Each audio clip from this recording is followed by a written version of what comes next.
Halo semuanya, selamat pagi menjelang siang. Hari ini kita bahas pelajaran sejarah yang jangan melanjutkan materi yang kemarin. Kalau kemarin kita bahas tentang kerajaan Taruman, sekarang kita bahas ke kerajaan Sriwijaya. Ayo tebak, Sriwijaya itu letaknya di mana? Iya, winter ya. Sriwijaya letaknya ada di Sumatera. Kita ya materinya.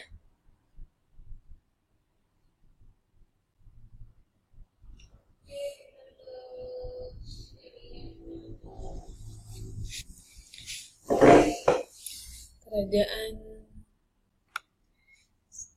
Sriwijaya. Ini petanya ya. Jadi kan ini daerah Sumatera gitu ya. Ini apa kemungkinan ya dikatakan pusatnya kerajaan Sriwijaya ada di Palembang. Terus ini ada Riau di situ ya. Ini dia bisa berpengaruh ke daerah-daerah lain. Contohnya, ini kalau yang kamu lihat ada tanda panah merah, tanda panah ke sini, ke sini, ke sini, semuanya. Kalau yang tanda merah ini berarti menandakan bahwa pengaruh Sriwijaya itu sangat luas, gitu ya. Asal mula, bentar saya geser. Asal mula berdirinya kerajaan Sriwijaya awalnya tuh namanya adalah eh, disebut juga ya Sriwijaya gitu ya. Ini adalah kerajaan maritim yang paling kuat di Sumatera. Bukti awal mengenai keberadaan ini berasal dari abad ke-7. Jadi abad ke-7 ya, dibuktikan dengan ditemukannya arca-arca. Pendiri kerajaan Sriwijaya itu namanya Dapuntahyang. Letak kerajaan Sriwijaya ini sangat strategis. Tadi di pinggir pantai ya, pinggir laut ya. Wilayahnya meliputi Sungai Musi, ya, itu bagian dalam di Sumatera Selatan sampai ke Selat Malaka. Panjang ya. Selat Sunda, Selat Bangka, Jambi, dan Semenanjung Malaka. Prasasti yang menyebutkan keberadaan kerajaan Sriwijaya ini adalah ada prasasti Kedukan Bukit atau Kedukan ya, prasasti Kota Kapur, prasasti Karangbriahi, prasasti Telaga Batu, prasasti Ligor. Itu ya, itu yang menyatakan adanya keberadaan Sriwijaya. Silsilah Raja Sriwijaya itu ya, tadi Dapuntahyang ya, di prasasti Kedukan Bukit dan prasasti Talantuo gitu ya, yang mengatakan bahwa Sriwijaya itu dipimpin oleh Dapuntahyang. Selanjutnya ada Sri Indawarman sampai ini nomor 5 ya. Di nomor 5 ini adalah raja yang mencapai puncak kejayaan. Itu ya, namanya Raja Balaputra Dewa. Disebutkan dalam prasasti Nalanda. Gitu ya, itu yang harus kamu ketahui. Didirikan oleh Dapuntahyang, kemudian yang mencapai puncak kejayaan atau yang mencapai zaman keemasan Sriwijaya itu adalah Balaputra Dewa. Masa kejayaan kerajaan Sriwijaya itu ya pada 902 atau abad ke-10 Sriwijaya itu sering mengirimkan upeti ke Cina. Upeti itu kayak pajak seperti itu ya. 2 tahun kemudian, Raja Dinasti Tang itu menganugerahkan gelar kepada utusan Sriwijaya, utusan yang mengirimkan upeti itu. Pada paruh pertama abad ke-10, di antara kejatuhan di Dinasti Tang dan Dinasti Song, perdagangan dengan luar negeri itu cukup marak gitu ya. Jadi mereka itu sampai terkesan dengan kemakmuran Sriwijaya seperti itu ya. Dinasti Tang, Dinasti Song itu adalah dinasti yang menguasai Cina gitu ya. Nanti kita bahas tentang peradaban-peradaban di Cina ya. Jadi biar tahu kamu sejarah Cina itu seperti apa atau sejarahnya seperti apa gitu ya. Nanti dibahas di sejarah peminatan. Kehidupan politiknya ya, raja yang paling terkenal itu ya namanya Balaputra Dewa. Di situ yang pertama adalah Dapuntahyang, pendirinya ya. Terus ada Balaputra dan Sanggrama Wijaya Tunggawarman itu yang terkenal. Pemerintah Raja Balaputra Dewa itu berhasil mengantarkan Sriwijaya menjadi kerajaan yang besar dan mencapai puncak kejayaan. Tuh ya, Raja Balaputra Dewa kamu harus ingat ya. Nah, sedangkan kalau pemerintahan Sang Ramawijaya Tunggawarman, Sriwijaya itu mendapat serangan dari kerajaan Chola Mandala. Seperti itu, ada serangan dari kerajaan luar gitu. Jadi yang pertama didirikan oleh Dapun Tahyang, itu yang terkenal ada 3 orang tadi ya. Dapun Tahyang itu pendirinya, Balaputra Dewa itu mengantarkan Sriwijaya itu menjadi puncak kejayaan ya. Terus kemudian Sang Ramawijaya Tunggawarman itu berarti kemunduran Sriwijaya. Seperti itu ya. Ada 3 tokoh yang terkenal. Kehidupan ekonominya ya, Sriwijaya kan tadi menguasai daerah strategis, salah satunya ada Selat Malaka. Dan di sini ternyata Malaka itu adalah bukan lagi strategis, itu adalah pusat nadi ya, perhubungan daerah-daerah di Asia Tenggara. Jadi pusatnya maksudnya ya, perhubungan daerah-daerah di Asia Tenggara. Pada masanya Sriwijaya ini memiliki armada laut yang kuat dan mampu menjamin keamanan di jalur-jalur pelayaran menuju Sriwijaya. Itu juga yang membuat kehidupan ekonominya jadi naik. Selain dia mempunyai daerah strategis berupa Selat Malaka, dia juga mempunyai armada laut yang kuat. Kemudian, kerajaan Sriwijaya ini mampu menguasai lalu lintas pelayaran dan pedagang internasional selama berabad-abad. Karena apa? Dia menguasai daerah-daerah strategis. Gitu ya. Tadi salah satunya ada Malaka. Penghasilan kerajaan Sriwijaya ini ya terutama diperoleh dari komodasi ekspor dan bea cukai bagi kapal-kapal yang singgah di pelabuhan milik Sriwijaya. Jadi pemasukan ya bagi kerajaan ini itu yang paling banyak berasal dari komoditi ekspornya atau barang-barang yang diekspor, itu yang membuat mereka itu mempunyai penghasilan yang banyak. Selain itu ada bea cukai, jadi harus kapal-kapal yang singgah di situ harus bayar itu bea cukai gitu ya. Jadi ada kapal masuk harus bayar parkir, istilah sederhananya seperti itu ya. Kemudian komoditas ekspor Sriwijaya itu antara lain ada kapur barus, cendana, gading gajah, buah-buahan, kapas, cula badak, dan wangi-wangian. Itu yang biasanya nanti diekspor gitu.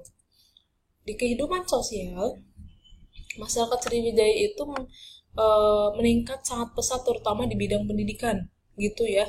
Bahkan Sriwijaya pernah mengirimkan utusan dari siswa dari Sriwijaya untuk belajar ke India gitu ya, saking fokus ke bidang pendidikan.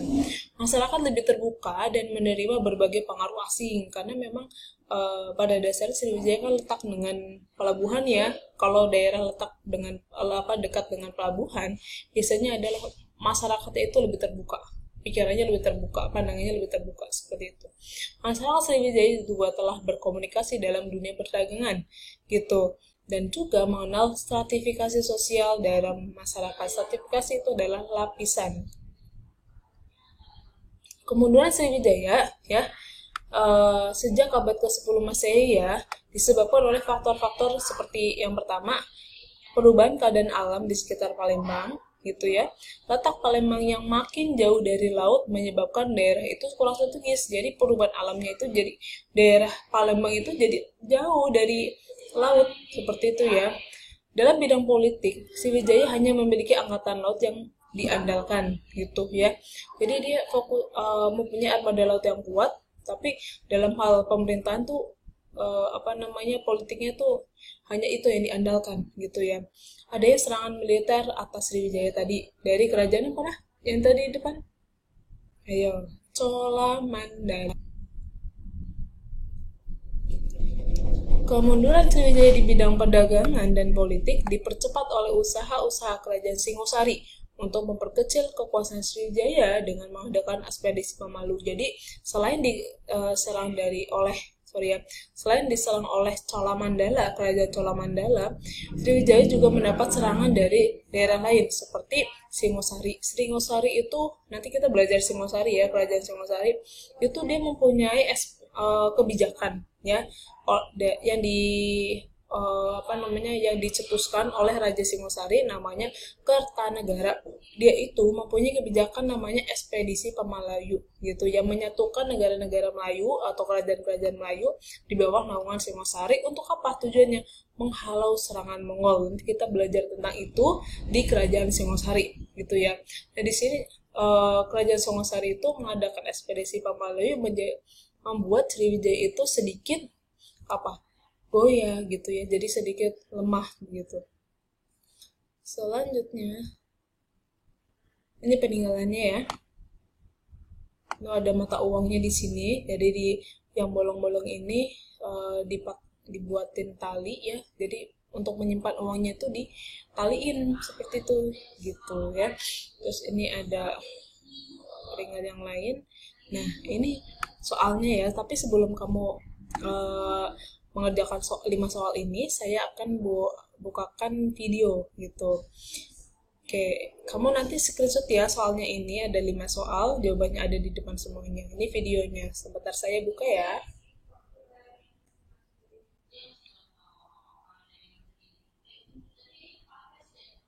Ini video ini berkaitan dengan kerajaan Sriwijaya. Bentar saya buka.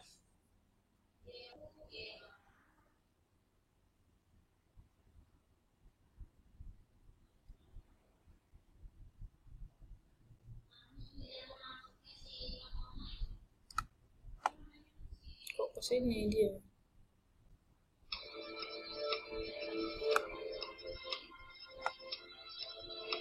Ini ya. Mungkin kita percepat ya. Nah, perdagangan dan kekuasaan maritim. Kamu dengarkan ya, ada suara di sini. Kerajaan Sriwijaya merupakan kebanggaan masa silam. Berdiri pada abad ke-7 dan berkembang di daerah perairan Sungai Musi, wilayah Palembang masa kini. Kekuasaannya yang melampaui batas geografis Indonesia menjadikan Sriwijaya berkembang menjadi penguasa utama jalur perdagangan laut di kawasan Asia Tenggara. Berabad-abad mendominasi pelayaran dan perdagangan antar bangsa. Sriwijaya merupakan satu-satunya negara di Asia Tenggara yang banyak memiliki kapal para kekuatan armada maritim kuat adalah komoditas perdagangan utama.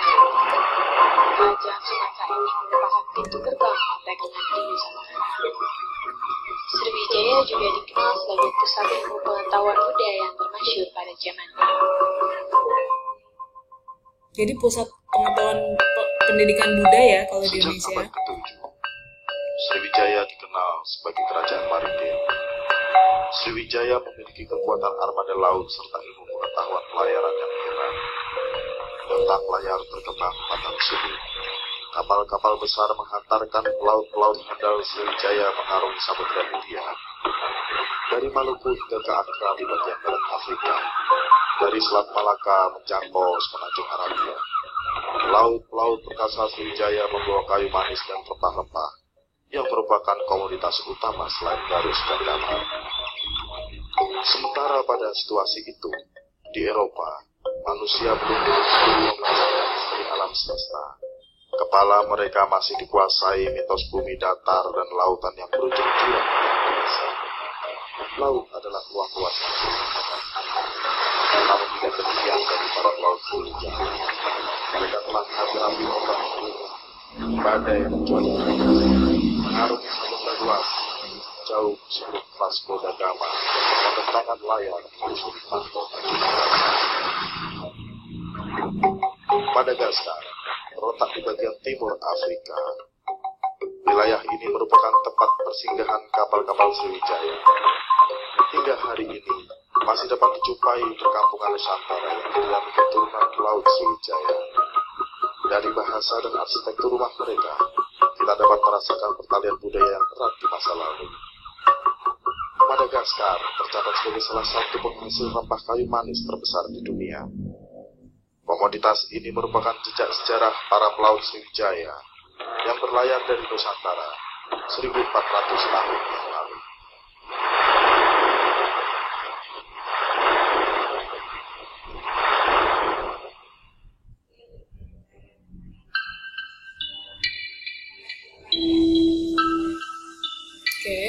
Jadi